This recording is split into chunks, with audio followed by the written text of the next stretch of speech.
Bonjour, bienvenue sur l'art du fait maison. Aujourd'hui, j'avais envie d'orienter une vidéo un peu sur le greffage, mais plus spécifiquement sur quelques points importants du greffage, non la technique, mais peut-être la recherche un peu de porte-greffes. Mis à part les porte-greffes qu'on va acheter, il y a un grand nombre de manières de se procurer des porte-greffes. Et l'autre chose dans laquelle je voulais diriger la vidéo, c'était peut-être les réussites et un peu les échecs. Qu'est-ce qu'il faut essayer d'analyser lorsqu'on a des échecs justement lors des greffes, donc qui ne prennent pas, pour éviter de refaire les mêmes erreurs.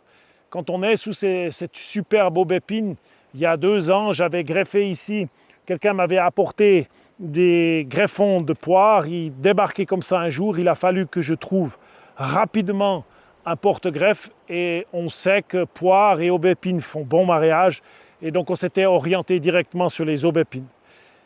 Malgré tout, il est tellement beau que je me suis résolu à trouver 2 petites branches pour greffer dessous et on a conservé le magnifique arbre dessus et on a 2 petites greffons de greffes de comices qui sont là-dessous. Voilà un autre arbre de la famille des arbres à noyaux, un arbre sauvage dont je ne sais absolument pas le nom. Je sais juste que c'est un arbre à noyaux. J'ai déjà essayé 2 fois de greffer de l'abricotier. La première, ce sont les oiseaux qui me l'ont cassé. Donc une cause aussi, elle n'est pas des moindres, d'échec de greffe. Et la deuxième, non, j'ai essayé 3 fois. Ça n'a pas fonctionné l'été, ça n'a pas fonctionné. Cette fois, elle a prise l'année passée, elle a grandi, mais le pied a séché complètement, il s'est développé, la midérgée, il s'est développé à côté. Donc on remarque tout de suite que voilà un arbre sauvage qui n'a pas envie que je lui greffe de l'abricot parce qu'après l'échec en été, l'échec de greffe en été, l'échec de greffe au printemps, je me dis qu'il y a une incompatibilité et que ça ne va pas fonctionner. Même si elle avait pris, j'étais tout content, elle a quand même séché, elle ne débarre pas au printemps, tout est sec. Donc on a sur cet arbre deux exemples typiques. Donc les oiseaux sont une des causes des échecs des greffes. Lorsqu'on greffe, il faut protéger. L'année passée, j'avais coupé la branche à ce niveau-là. J'ai conservé cette branche que j'ai enfoncée dans le sol pour empêcher les oiseaux de se poser sur mon greffon. Elle a donc prise, mais l'autre cause justement de l'échec de la greffe, c'est un mauvais porte-greffe. Donc comment on peut déterminer si c'est un porte-greffe qui est compatible ou incompatible? Donc l'incompatibilité, par exemple, je n'arriverai pas à greffer un pommier qui est un arbre à pépins sur un abricotier qui est un arbre à noyaux. Ensuite, il existe des livres qui expliquent quels sont les porte-greffes qui pourraient être adéquates.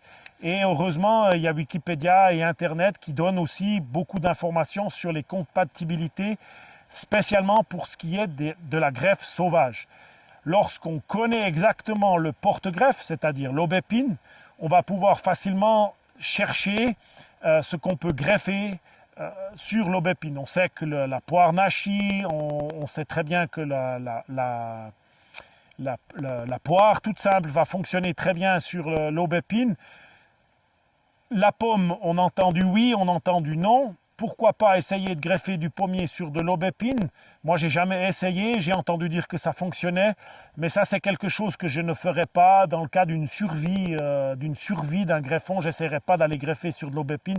Je chercherai une autre solution de greffer sur un pommier dans l'urgence. Voilà, je greffe sur du pommier. Au moins, je sais que pommier va fonctionner.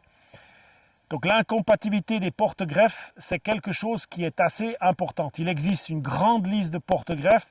Il faut vraiment se renseigner. C'est en fonction des sols, en fonction des climats où vous êtes.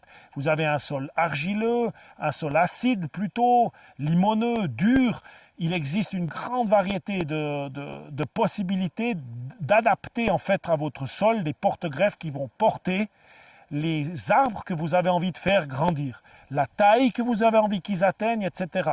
C'est un monde qui est en fait grand et vaste. Quand vous allez dans une pépinière, c'est assez intéressant de pouvoir se renseigner Parfois, quand on achète dans des jardineries les variétés de pommes, on ne sait pas vraiment ni le porte-greffe, ni ce que ça va donner. C'est souvent quelque chose un peu pour grand public. Donc, si on veut vraiment spécifiquement avoir des informations sur le porte-greffe et s'il est adapté à l'endroit et la région où on veut le mettre et ce qu'on veut en faire, c'est mieux d'aller chez un pépiniériste qui pourra exactement vous diriger dans ce que vous avez besoin. Mais maintenant, on peut parler de ce qui, par exemple, concerne plus sur ce terrain. Moi, j'ai acheté beaucoup d'arbres qui étaient greffés. C'est, à mon avis, la meilleure manière de commencer son verger. C'est pas d'essayer d'attendre d'avoir des porte-greffes. C'est de mettre directement des arbres en place. Et ensuite, on peut éventuellement chercher des arbres qui sont porte-greffes possibles ou des porte-greffes qui sont avéré, on peut mettre ces variétés qu'on a envie. Donc, comme je le disais, l'aubépine pour moi, poire, pernachy, c'est ce que je me concentre. La poire, je la fais aussi sur tout ce qui est cognacier. Malheureusement, j'en ai que 2 sur le terrain. Je viens d'en découvrir un deuxième. On en a un en bas qui a du poire nachi dessus. Donc, je vais essayer de mettre ça sur donc, je vais essayer de greffer le deuxième cognacier. Je vais aussi lui laisser faire des coins puisqu'on n'en a pas. Maintenant, pour les arbres à noyaux, c'est un peu plus compliqué de trouver sur mon terrain des porte-greffes compatibles. Il y avait ce genre, j'en ai un autre que je suis même pas sûr exactement. J'ai jamais réussi à voir des fruits sur cet arbre, mais ça m'a l'air d'être de la variété des prunus parce qu'il a une branche, ce type de feuillage avec des pics. Donc, je vais faire des essais de greffage, mais je ne sais pas si ça va donner quelque chose. Donc la greffe sauvage, à moins d'être avec quelqu'un qui est vraiment extrêmement connaisseur, ça implique de votre part de faire des recherches, des observations et des essais pour voir ce que ça va donner dans le temps. C'est un joli passe-temps, mais ce n'est pas un objectif lorsqu'on veut faire un verger, de se concentrer sur la greffe sauvage. C'est mieux de mettre directement quelques variétés en place pour s'assurer en fait assez rapidement, entre guillemets, que l'arbre produise quelques fruits pour vous. Donc une des raisons principales de l'échec de la greffe lorsqu'on a quelque chose qui est compatible, c'est bien évidemment la faute au greffeur. Celui qui fait la greffe, il n'a pas les outils adaptés. Disons que il n'a pas les outils adaptés ou qu'il ne sait pas les utiliser, ce qui est souvent mon cas, dans le sens que je fais une greffe, le contact avec les cambiums, il n'est pas parfait. On fait généralement toujours du mieux possible, mais parfois, lorsqu'on attache les deux greffes ensemble, les cambiums qui se touchaient lorsqu'on fait la ligature, on fait bouger un tout petit peu le greffon et le porte-greffe, l'alignement n'est plus le même que ce qu'il était lorsqu'on a effectué le greffage tout à la base. Boum, ça ne fonctionne pas, le contact se fait mal. C'est souvent le problème. Mauvais contact des cambiums. Et la seconde chose que l'on peut faire mal, c'est une mauvaise protection, une ligature pas suffisante de la greffe, on ne serre pas assez et on ne protège pas assez du risque de contact avec l'eau, l'oxygène. Donc on ne ferme pas assez notre greffe, on ne la protège pas dans un petit cocon, ce qui l'empêche de prendre comme il faut. Ça se décolle, ça sèche et c'est fini. Alors, comment se procurer des porte-greffes? Donc, une manière, c'est d'aller chercher des porte-greffes, si on veut greffer soi-même, d'aller chercher des porte-greffes chez un pépiniériste. La deuxième manière, c'est de greffer donc sur du sauvage, comme ici c'est aubépine, c'est une autre variété de poire. Une autre manière, lorsque vous avez généralement un verger, à un moment donné, on sait que lorsqu'on a des départs du porte-greffe sous la greffe, on a un risque de rejet de la greffe.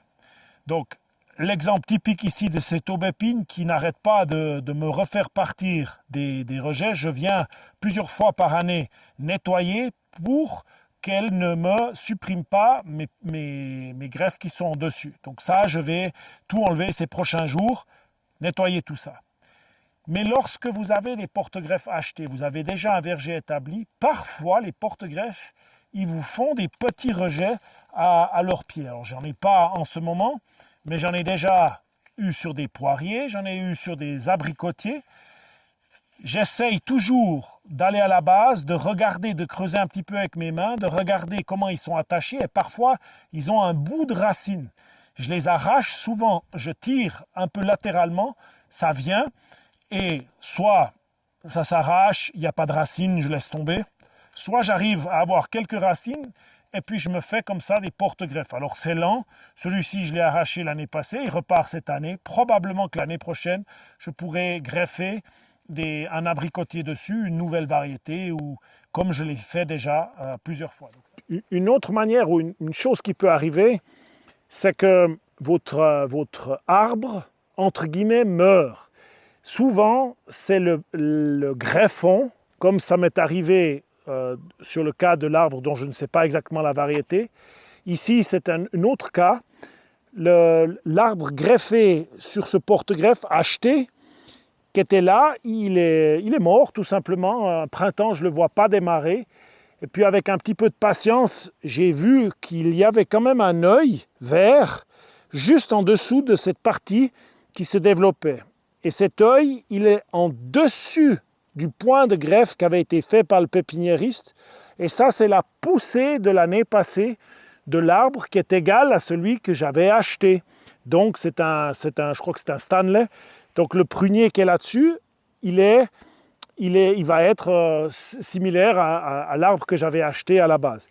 Donc une fois que votre arbre meurt, ça peut être par exemple des râteaux-pieds qui ont mangé les racines, soit pour une autre cause, celle-là je ne la connais pas.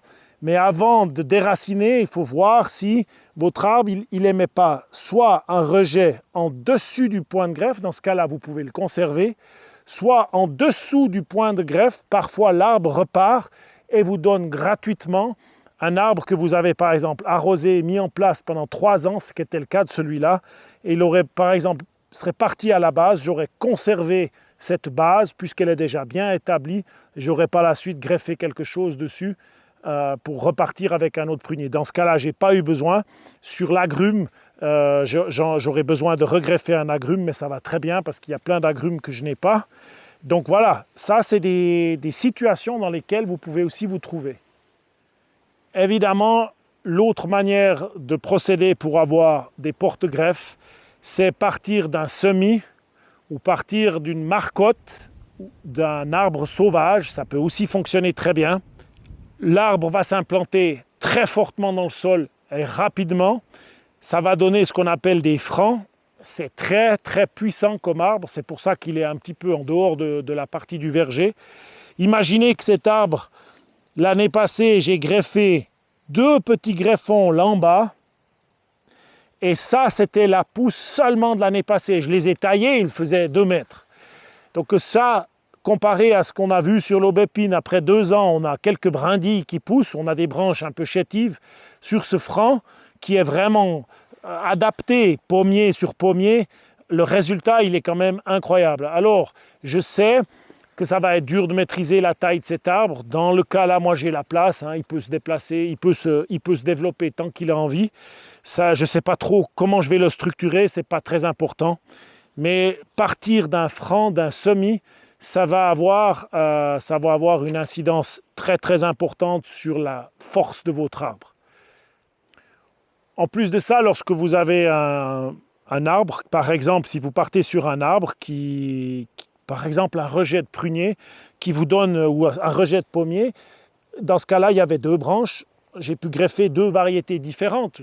Si vous aviez 3 branches, je peux greffer une 3e. Donc rien que vous empêche d'avoir des arbres à multivariétales. Si ça vous chante, on peut s'amuser, on peut faire des essais, on peut greffer un autre pommier.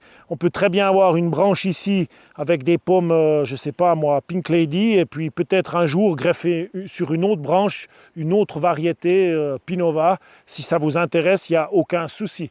Donc avoir des arbres multivariétales, ça peut aussi être quelque chose d'intéressant pour s'amuser à faire des greffes. Ce verger qui commence sa 4e année, pour revenir sur les porte-greffes brièvement, donc dans tous ce verger, tout a été acheté. C'est beaucoup de travail, surtout ici au centre du Portugal, c'est beaucoup d'arrosage, beaucoup de soins, de matière organique. Le fait d'implanter un arbre, c'est pas toujours comme c'était le cas en Suisse, vous faisiez un trou, vous mettez l'arbre, jamais besoin de l'arroser, même pas quand vous le plantez, parce que dans la période hivernale, il y avait de l'eau, il pleut l'été. C'est pas le cas ici, donc pour moi, ça a été un énorme travail d'arriver à ce résultat, d'avoir cette vigueur d'arbre. Ils se plaisent, tant mieux. Le grand avantage de partir d'un semis dans une terre comme ici, ou de greffer en sauvage, c'est que le soin, spécialement l'arrosage, il est nul, voire quasiment nul. Là, on se trouve sur une forêt de griottes sauvages, parce qu'on nous a dit que c'était dans un coin où il y avait des griottes. Tous ces arbres, ils sont magnifiques, ils fleurissent. Certains, je vais les greffer. Je ne sais encore pas comment je vais procéder, mais il va y avoir plusieurs types de greffes, à l'anglaise, compliquées, en fente, en couronne. Je vais greffer cette petite forêt, laisser quelques arbres sauvages. Et ça, c'est vraiment une manière de profiter d'une ressource. Je veux dire, il n'y a jamais une goutte d'eau. Ces arbres, ils ont 2 ans qu'ils ont été complètement nettoyés au sol. Et ça, une pousse de 2 ans. 2 ans où l'année passée, on a eu 3 zones caniculaires, 3 périodes caniculaires à plus de 42, 43. Ils n'ont jamais besoin d'eau. Et j'ai greffé l'année passée un tout petit bout qui est là-dessus. Et la vigueur que c'est reparti, c'est quand même extraordinaire. Donc sur ce, on est la dernière semaine de mars. C'est le bon moment pour faire des greffes là où on a moins de risque de gel. Je sais qu'au nord, il fait un peu plus frais qu'ici. Là aussi, il fait un peu plus frais qu'il y a une semaine en arrière. Malgré tout, c'est bientôt la période avril. C'est vraiment la période principale pour greffer. Donc vous pouvez vous attendre à devoir commencer le greffage si ça vous intéresse. Et puis je vous encourage surtout de vous y mettre. Il y a des échecs, mais il y a aussi des réussites et c'est super intéressant de les voir évoluer dans le temps. Je vous souhaite d'ici là une excellente semaine et puis à tout bientôt. Au revoir.